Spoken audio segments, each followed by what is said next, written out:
गांव के किनारे एक पुराना बरगद का पेड़ खड़ा था। उसी पेड़ की छांव तले एक छोटा सा घर था, जिसकी मिट्टी की दीवारें अब बूढ़ी हो चली थीं। उस घर में रहती थी बूढ़ी दादी। सफ़ेद बाल, झुर्रियों से भरा चेहरा, लेकिन आंखों में हमेशा एक अजीब सी चमक रहती। दादी अकेली थी। उनका बेटा बेटी सब शहर जाकर बस गए थे। घर में न तो अब चूल्हे की महक थी, न ही बच्चों की खिलखिलाहट। लेकिन दादी हर सुबह उठकर बरगद के पेड़ के नीचे बैठती, माला जपती और आने जाने वालों को आशीर्वाद देती।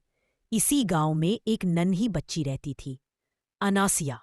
उसकी उम्र 7 साल थी। बड़ी बड़ी काली आंखें, गोरे गालों पर हल्की सी लाली और मासूम मुस्कान। अनासिया की माँ खेतों में काम करने जाती और पिता मजदूरी के लिए दूसरे गांव जाते। इसलिए दिन का ज्यादातर समय अनासिया अकेली घर के बाहर खेलती या खेतों की मेड़ों पर दौड़ लगाती। एक दिन अनासिया तितलियों के पीछे भागते भागते बरगद के पेड़ के पास पहुंच गई। वहां उसने दादी को देखा। दादी अकेले चूल्हे पर कुछ पका रही थी। अनासिया ने मासूमियत से पूछा, दादी, आप अकेली क्यों रहती हो? क्या आपके बच्चे नहीं हैं? दादी ने मुस्कुराकर कहा, बच्चे तो है, पर अब बहुत दूर रहते हैं। अब ये बरगद ही मेरा साथी है। बच्ची की आंखें चमक उठी। उसने चहकते हुए कहा, तो आज से मैं आपकी दोस्त हूँ। मैं रोज आपके पास आऊंगी।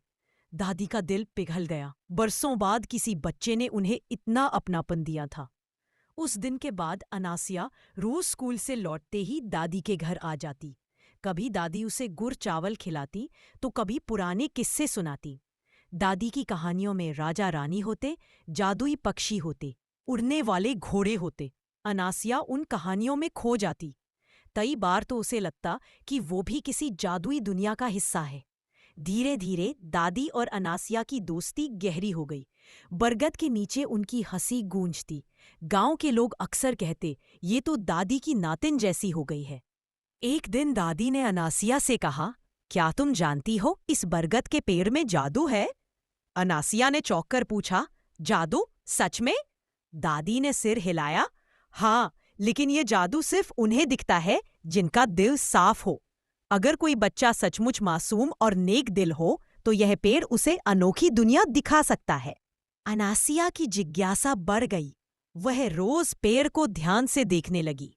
एक शाम जब आसमान लाल हो रहा था और पक्षी अपने घोंसलों को लौट रहे थे, अनासिया बरगद के पास बैठी थी।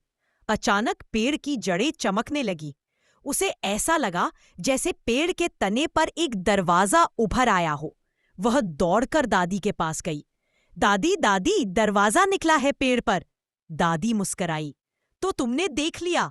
इसका मतलब तुम सच में बहुत खास बच्ची हो। उन्होंने अनासिया का हाथ पकड़ा और दोनों उस दरवाजे के अंदर चली गईं। दरवाजे के भीतर एक अद्भुत दुनिया थी। चारों ओर रंग बिरंगे फूल, बोलने वाले पक्षी, नाचते हुए हिरन और चमचमाती नदियां। आसमान में इंद्रधनुष टंगा था। अनासिया की आंखें आश्चर्य से खुली रह गई। दादी, ये तो सपना है ना? दादी ने कहा, नहीं बच्ची, ये हकीकत है। यह उस इंसान को ही दिखता है जो दूसरों का भला सोचता है। दोनों ने वहां खूब खेला। पक्षियों ने गाना सुनाया, खरगोशों ने उनके चारों ओर गोल गोल दौड़ लगाई। अनासिया ने फूलों की पंखुड़ियां इकट्ठा कर मुकुट बनाया और दादी के सिर पर रख दिया। दादी ने हंसते हुए कहा, आज मैं तुम्हारी रानी बन गई। लेकिन जादुई दुनिया में सब आसान नहीं था। वहां एक पुराना राक्षस भी रहता था जो बच्चों की हंसी चुरा लेता था। एक दिन उसने अनासिया को देख लिया और बोला, ये बच्ची बहुत हंसती है। इसकी हंसी अगर मेरे पास होगी तो सारी दुनिया उदास हो जाएगी। अनासिया डर गई, पर दादी ने उसका हाथ पकड़ा और बोली, मत घबराना, नेक दिल इंसान की हंसी कोई नहीं चुरा सकता। दादी ने माला से एक मंत्र पढ़ा और अचानक राक्षस धुएं में बदलकर गायब हो गया। अनासिया ने दादी को गले लगा लिया। आप तो सच में जादुई दादी हो। असली जादू दिन गुजरते गए। अनासिया रोज दादी से मिलने आती, कहानियां सुनती और कभी कभी उस जादुई दुनिया में घूम आती। लेकिन धीरे धीरे अनासिया ने समझ लिया कि असली जादू तो दादी का प्यार है। दादी ने उसे सिखाया, मदद करना ही सबसे बड़ा जादू है। सच बोलना और दूसरों की खुशी में खुश होना ही इंसान की असली ताकत है। और सबसे जरूरी, अकेलापन सिर्फ प्यार से मिटता है।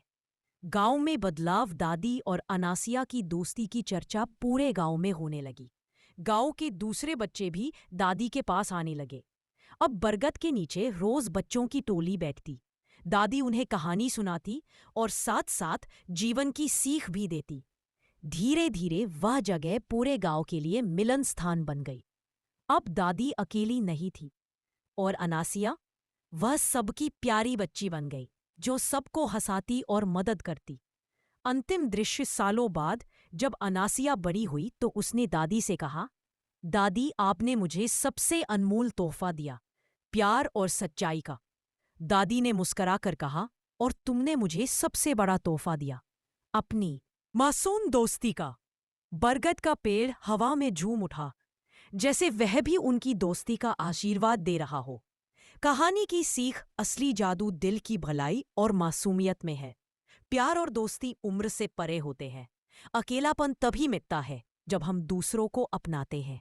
अगर आपको ये प्यारी कहानी अच्छी लगी तो चैनल को लाइक, शेयर, सब्सक्राइब और बेल आइकॉन्स दबाना ना भूलें, ताकि ऐसी ही मजेदार और सीख देने वाली कहानियां आपसे कभी मिस ना हो।